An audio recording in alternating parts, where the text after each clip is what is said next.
My apple braised pork roast recipe is easy and delicious. With a southern style sweet and sour braising liquid, this oven roast comes out super tender and super flavorful. Let's go over the ingredients. For a 9x13 baking dish, you will need a 3 to 5 pound pork roast. I believe this is a pork butt. Originally it had a fat cap, but I took off most of that. I bought it at 3.72 pounds, so without the fat cap, it's probably 3 to 3.5 pounds. To this, I'm going to add 3 to 4 pounds of apples and vegetables. I'm using Golden Delicious apples, along with some white potato, yellow onion, red onion, celery, and carrot. For the braising liquid, I'm using half a cup of apple cider vinegar and probably 2 to 3 cups of apple juice. To flavor the roast, I'm going to use one 1 ounce packet of onion soup mix, along with 1 teaspoon each of onion powder, garlic powder, black pepper, basil, parsley, and oregano. For the salt, I'm going to use 1 teaspoon of salt, but if you need to use less, you can. 2 to 3 garlic cloves, 2 to 3 bay leaves, and optionally, to really make this a southern style sweet and sour recipe, I'm going to add 1 tablespoon of light brown sugar and 1 tablespoon of white sugar. As you can see, my 9x13 baking dish is buttered. I have some oil here in this pan for searing. I'm ready to go. One thing I did want to mention is that, like I said, I did take off most of the fat cap. I, for this recipe, recommend taking it off because number one, it can burn in the oven much more easily than you think. I'll give you tips for how to avoid that.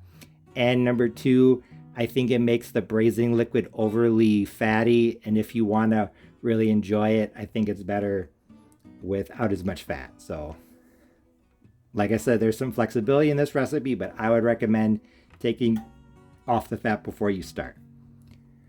The first step is technically optional, but I think it's extremely important to really add to the flavor. I'm going to sear the roast, so once I get this oil up to temperature, I will bring you back. My oil has now come up to heat, so I'm going to add my roast. You can do this with a spatula, but I think tongs make this easier, or at least use tongs to help. Gonna make sure I don't have any plastic on it, and in it goes.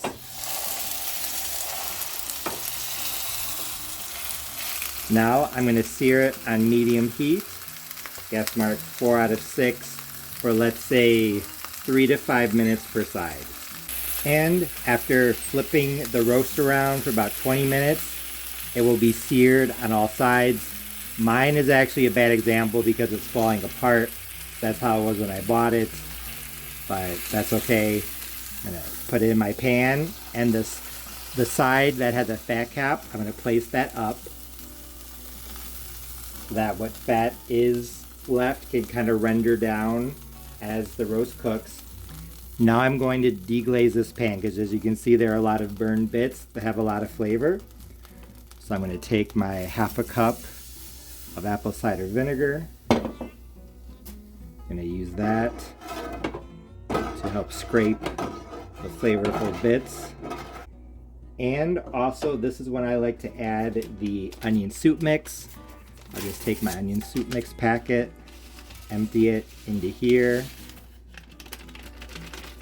make sure it's hydrated, and once the stove is turned off and everything's scraped and hydrated, just put this off to the side and start arranging the apples and potatoes and other vegetables around the meat in the 9x13 baking dish. In the interest of time, I went ahead and cut up the apples and potatoes and onions and things like that and placed them around the roast. Also, as you can see, the roast kind of fell apart, and then I just went with it and laid it out like this. And I think honestly this is going to work out better because then more of the meat is going to be in that braising liquid. Now for the spices. Like I said, I have some garlic cloves. I'm just going to drop them in whole wherever I see some room, which there isn't much of. And then I'm going to do the same with the bay leaves. I guess the bay leaves are technically optional, but I think bay leaf is one of those ingredients that you don't know it's in something until it's not there. It adds something very subtle that is delicious, but very often unrecognized. So just poke a few down in there. Now I'm going to take the onion soup mix that was in the apple cider vinegar, and I'm just going to pour it over the roast and the apples and potatoes. This is going to help keep everything from oxidizing. Now it's time for the spices. Like I said, 1 teaspoon each of onion powder, garlic powder, black pepper, basil, parsley, and oregano.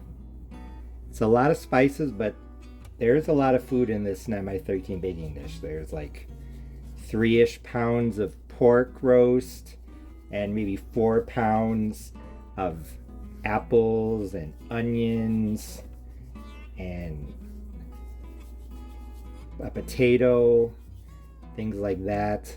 So it's going to need a lot of spices to really be flavorful. So don't be afraid. Now the salt, like I said, 1 teaspoon. I think that's a good amount for this, considering, like I said, everything that's in it. But if you just want to use half of a teaspoon, you can. Make sure you get the meat especially. I just realized that I did not add the sugar to the apple cider vinegar when it was still warm. So what I'm going to do is I'm going to heat up my first cup of apple juice on the stove, and I'm going to dissolve the sugar in that because I just think it's going to work out better. So I'll do that real fast off camera. I dissolved the sugars in the first cup of apple juice. So now I'm just going to pour that over the roast and over everything.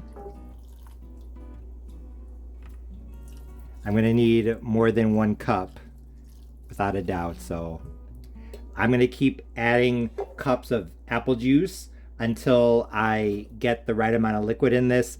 I'm looking to get the roast covered at least halfway, if not a little bit more. I think that this is going to be just about right. So we'll say 3.5 cups of apple juice. 3.5, maybe 4 if you really wanted to. Actually, I'll just add 4. Pretty close. So we'll say 4 cups of apple juice. It looks like that's the right amount. Now I'm going to cover this with foil.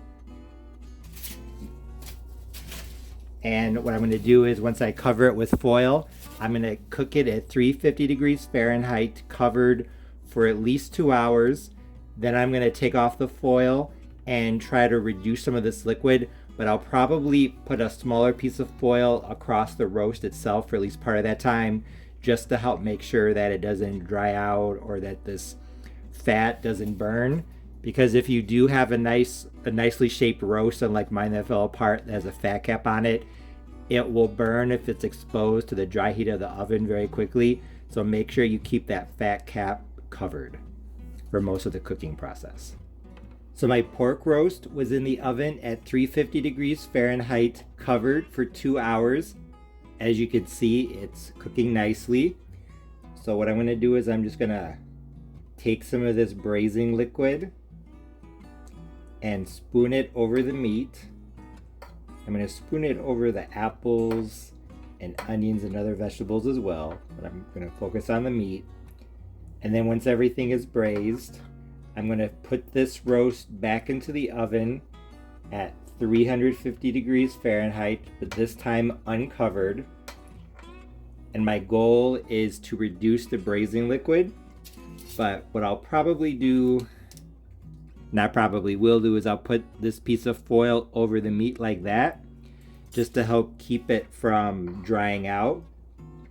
And that way the meat will stay covered, but the rest of the pan will be exposed to the dry heat of the oven. So that should help the braising liquid evaporate. I just pulled my apple braised pork roast out of the oven. It was in at 350 degrees Fahrenheit, covered for 2 hours. Then I took off the foil and I basted everything. Then I just put some foil over the meat itself and cooked it for another 2 hours at 350. And what I did is that every 30 minutes, I didn't show it, but I just basted the meat and the apples and the other vegetables. So total of 4 hours of cooking time, and then I let it sit in the oven for about 20 minutes after I turned off the heat. So I am ready to dig in. This smells fantastic. As you can see, the roast and vegetables turned out great. The meat was cooked through and had a bit of color on the top without burning, and the vegetables were soft without being mushy. The braising liquid cooked down just as I had wanted, so I was sure the flavors would be super concentrated. I made some rice and steamed collard greens while the roast was cooking, so I was ready to eat. And when I cut off the first slice and I took the first bite, I knew that my apple braised pork roast recipe was a big success because it was absolutely delicious. First, let's talk about the meat. Although I think that pork normally has less flavor than beef, that wasn't a problem with this roast because the braising liquid gave it a ton of flavor. The combination of apple juice and a bit of sugar, along with the apple cider vinegar, gave it a down-home, southern-style, country sweet and sour taste that was different without being exotic. The generous amount of spices and onion soup mix added noticeable flavor as well, but I'd say that the main flavor profile in the braising liquid was the sweet and sour contrast. Another part of this dish that I really liked was the baked apples. They became sweeter after cooking, the skin and flesh softening into an almost applesauce-like consistency. This was perfect for putting a bit onto my fork along with a piece of meat and a bit of the vegetables as a flavor enhancer. So if you make this dish, I highly recommend adding a little bit of the cooked apple to each bite. You'll love the way that it tastes. I really like the vegetables as well, especially the potatoes and the purple onion. I don't know if you use purple onion a lot, but when it's cooked like this, it gets really sweet and it's really delicious. So if you're trying to decide which vegetables to add to this roast, you have to make sure that red onion is one of them. Now let's talk about the texture. The pork butt was braised to perfection, the meat turning out fall apart fork tender. The top part that was above the liquid crisped slightly without becoming dry, so in terms of texture, it was just right. The potatoes were soft and fluffy on the inside while being a bit crispy on the outside, giving them a texture contrast that, while you don't get that very often, it was fantastic. As I'm sure you can tell, I really like this dish. The meat was tender, the vegetables softened, and the liquid flavorful, exactly how an oven roast should be. Even though this apple braised pork butt roast in the oven with vegetables was delicious, there are a few things I wanted to point out. The first and most important of which being that I highly recommend taking the time to take the fat cap off of your pork butt roast if you have one. I've actually attempted this recipe in the past, and when I made it previously, I didn't take off that fat cap, and what I learned is that not only does the fat cap on top of the roast burn very easily, giving it a bitter taste, but all that fat that renders out, it gets into the braising liquid and it gives it a really fatty taste and texture that mutes all the beautiful flavors. So I highly recommend cutting that off. And also, I know 3 to 4 hours is a long time in the oven, but you need that amount of time to get the meat tender and to concentrate the flavors in the braising liquid. So if you make this for a holiday or a Sunday dinner, when you have some extra time, I think you will really like the result. As always, thanks for watching. I hope you give this recipe a try. I'll see you next time.